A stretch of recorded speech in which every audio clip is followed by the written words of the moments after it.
இந்த சட்ட திருத்தத்தை பொறுத்தவரையிலும் இவர்கள் திடீரென்று நல்லவர்கள் போல நாங்கள் இஸ்லாமியர்களை பாதுகாக்கிறோம், கடைக்கோடியில் இருக்கக்கூடிய ஏழை எளிய இஸ்லாமிய மக்கள் பயன்பெறுவதற்காக இந்த வாரியத்துடைய சட்டங்களை நாங்கள் திருத்துறோம் அப்படின்னு சொல்லும் போது நமக்கு ஆட்டோமேட்டிக்காக சந்தேகம் வந்துடும். அதனால தான் சொன்னேன் உங்களோட ட்ராக் ரெக்கார்டு அப்படி அப்படின்னு நம்ம சொல்லிக்கிட்டு இருக்கோம். இப்போ இந்த சட்ட திருத்த மசோதாவை பொறுத்த வரைக்கும் ஏற்கனவே ஒரு சட்ட திருத்தம் அப்படிங்கிறது வந்து கொண்டு வரப்பட்டு அது முழுமை பெற்று அந்த சட்ட திருத்தம் ஏற்கனவே அமலில் இருக்குது. அந்த வக்ஃபு வாரிய சட்ட திருத்தம் ஏற்கனவே அமலில் இருக்குது. அந்த முழுமை பெற்ற ஒரு அமைப்பாக தான் அது இருக்கிறது. அங்கே என்ன பிரச்சனை, நிர்வாக பிரச்சனைகள் தான் இருக்குது. இங்கே ஆக்கிரமிப்புகளை வந்து மீட்டெடுப்பதற்கும் அந்த பணிகளை எல்லாம் செய்வதற்கும் நிர்வாக ரீதியிலான பிரச்சனைகள் அங்கே இருக்கிறத தவிர்த்து அதை சரி செய்வதற்கு இந்த அரசாங்கம் நிர்வாக ரீதியிலாக அவர்களுக்கு பங்களிப்பை கொடுத்துருக்கணும், ஃபண்டிங் கொடுத்துருக்கணும். அந்த வாரியத்தை மிக திறம்பட நடத்தி அந்த சொத்துக்களை எல்லாம் மீட்டு எங்கெல்லாம் ஆக்கிரமிப்பு இருக்குல்ல அதெல்லாம் அகற்றி மக்களுக்கு பயன்பெறக்கூடிய வகையில் அந்த நிர்வாகம் செயல்படுவதற்கு சப்போர்ட்டிங்காக இந்த அரசாங்கம் இருந்திருக்கணும். ஆனால் இவர்கள் என்ன சட்ட திருத்தம் கொண்டு வராங்க அப்படின்னு நீங்கள் பார்த்தீங்கன்னா, இந்த வக்ஃபு வாரியத்தை பொறுத்த வரைக்கும் நிலங்களை வந்து அல்லாவின் பெயரால் அவர்கள் வந்து வக்ஃப் கொடுத்துட்டாங்கன்னா அதற்கான உரிமை அல்லா தான் அப்படின்றது தான் அவங்களுடைய இது மத நம்பிக்கையின் அடிப்படையில் அவருடைய சொத்துக்களை வந்து அவர்கள் வந்து அல்லாவின் பெயரால் வக்ஃப் கொடுக்குறாங்க. அப்படி கொடுக்கும் பொழுது அந்த நிலங்கள் ஒருவேளை ஆக்கிரமிக்கப்பட்டிருந்தா இல்லை வந்து அது அரசாங்கத்தின் நிலமாக இருக்குதா அப்படின்னு வந்து முடிவு செய்யக்கூடிய இடத்துல இன்றைக்கு ஒரு சட்ட திருத்தத்தில் வந்து மாவட்ட ஆட்சியரை வந்து கொண்டு வந்திருக்கிறாங்க.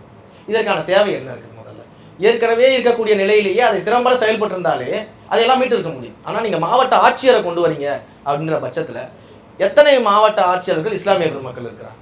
அவர்களுக்கான பிரதிநிதித்துவம் இந்தியா முழுக்க மாவட்ட ஆட்சியர்கள் இருக்குதா? அப்போ அவர்கள் எப்படி இஸ்லாமியர்களுக்கு எதிராக செயல்பட மாட்டார்கள்? குறிப்பாக வடமாநிலங்களில். ஏன்னா ஆட்சியாளர்களுக்கு கீழே வருவங்க தான் மாவட்ட ஆட்சியாளர்கள். மாவட்ட ஆட்சியாளர்கள் வந்து ஆட்சியாளர்களை மீறி ஒரு விஷயத்தை செய்ய முடியாது. அவர்கள் அதிகாரத்துக்கு கட்டுப்பட்டவர்கள். அப்போ அவர்களால் என்ன செய்ய முடியும்? அப்போ நீங்கள் நினைக்கிறத அந்த மாவட்ட ஆட்சியர்கள் மூலமாக செய்வதற்கான ஒரு ஓட்டையாக தான் நம்ம சட்டத்திருத்தத்தை பார்க்க வேண்டியது இருக்கு. அப்போ நீங்கள் தானமாக கொடுக்கப்பட்ட எத்தனையோ நிலங்களை அரசாங்க நிலமாகவோ ஆக்கிரமிப்பு நிலமாகவோ சொல்லி கையகப்படுத்த முடியும். இல்லை ஆக்கிரமித்து வைத்திருப்பவர்களே வந்து அதை சொந்தம் கொண்டாட முடியும். அப்போ இதற்கான முடிவை எடுக்கக்கூடிய நிலையில் நீங்கள் மாவட்ட ஆட்சியர்களை கொண்டு வரீங்க. அப்போ எதற்காக இந்த ஒரு ஓட்டை இந்த சட்டத்தை நீங்கள் கொண்டு வரீங்க அப்படின்ற ஒரு கேள்வி நிதர்சனமாகவே அச்சமாக வந்து இஸ்லாமிய பெருமக்களுக்கு எழுது.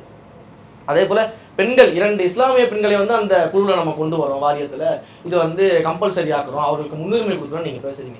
ஏற்கனவே தமிழ்நாட்டில் இருக்கக்கூடிய வக்ஃப் வாரியங்களில் இஸ்லாமிய பெண்கள் இருந்திருக்கிறாங்க, அதை நிர்வகிக்கக்கூடிய பொறுப்புகளில் இருந்திருக்கிறாங்க.